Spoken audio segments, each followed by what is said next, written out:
చెప్తున్నాం కదా, మరి అరెస్ట్ చేయి, మరి కేటీఆర్ను కూడా అరెస్ట్ చేయి. బీజేపీ వాళ్ళు అరెస్ట్ చేస్తారా, ఈడీ అరెస్ట్ చేస్తుందా, లేకపోతే ఏసీపీ ఎందుకు సైలెంట్ అయింది మళ్ళీ కేటీఆర్ వ్యవహారంలో? ఎందుకు ఎక్కడ వార్తలు వస్తలేవు? సో ఇట్లా ప్రజలారా, రేవంత్ రెడ్డి గారి యొక్క వైఫల్యం, రేవంత్ రెడ్డి గారి యొక్క వైఫల్యం చూడాలి మీరు ఇక్కడ. సో ఆయనని సోషల్ మీడియా జాకీలు పెట్టి లేపినా లేవడు. ఎందుకని? సోషల్ మీడియా యూజ్ చేసేది ఎవరు? తెలంగాణ ప్రజలు. చూసేది ఎవరు? తెలంగాణ ప్రజలు. ఎందుకు వ్యతిరేకత వస్తుంది? ఆయనకేమో గొట్టంగాలట, మళ్ళీ ఆ గొట్టంగాలనే పెట్టుకొని నడిపిస్తాడట, 300 మందిని పెట్టుకొని నడిపిస్తాడట టీంని. ఇది వీళ్ళ పరిస్థితి. ఇక నేను ఇంకొక విషయం చెప్తా, కొన్ని వార్తలు మనం చూద్దాం, మెయిన్ హెడ్లైన్స్ చూసిన తర్వాత ఇంకొన్ని విషయాలు చెప్తా. సోషల్ మీడియాలో చక్కర్లు కొడుతుంది ఏదో పేపర్ వార్త క్లిప్పింగ్.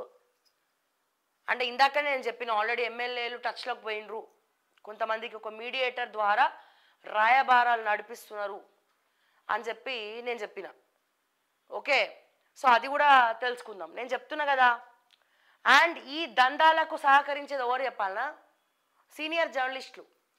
మళ్ళా చెప్తున్నా, అయోధ్య రెడ్డి ఇల్లు కట్టుకోనికి, పైసలు సంపాదించడానికి నేనే నెంబర్ 1 మీడియా అని చెప్పుకునేటువంటి, బీట్ చూసేటువంటి, సీఎంఓ బీట్ చూసేటువంటి, సీఎం బీట్ చూసేటువంటి ఒక కీలక వ్యక్తి చేదోడు వాదోడు ఉంటూ ఇవన్నీ కూడా చేస్తూ ఉన్నాడు. ఓకే, మళ్ళీ ఆ వ్యక్తి పెద్ద జోక్ ఆఫ్ ద ఇండియా ఏంటంటే, జోక్ ఆఫ్ ద తెలంగాణ ఏంటంటే, ఈ వ్యక్తి అటు రేవంత్కి క్లోజే, ఇటు కేటీఆర్కి క్లోజే, రెండిళ్ళ పూజారు అన్నట్టు. అక్కడివిక్కడ, ఇక్కడవ అక్కడ, అక్కడివిక్కడ, ఇక్కడవ అక్కడ, ఇక్కడవక్కడ, అక్కడివిక్కడ. అక్కడి నుంచి వస్తాయి పైసలు, ఇక్కడ నుంచి వస్తాయి పైసలు, మొత్తం జేబంతా గలగల, ఊరంతా కలకల. ఇక మాట్లాడితే మాట్లాడమంటారు. సో ఇది పరిస్థితి. మరి ఎవడోని ఈ అయోధ్య రెడ్డి మేపేదంతా ఎవరిని తెలుసా? బీఆర్ఎస్ మీడియానే.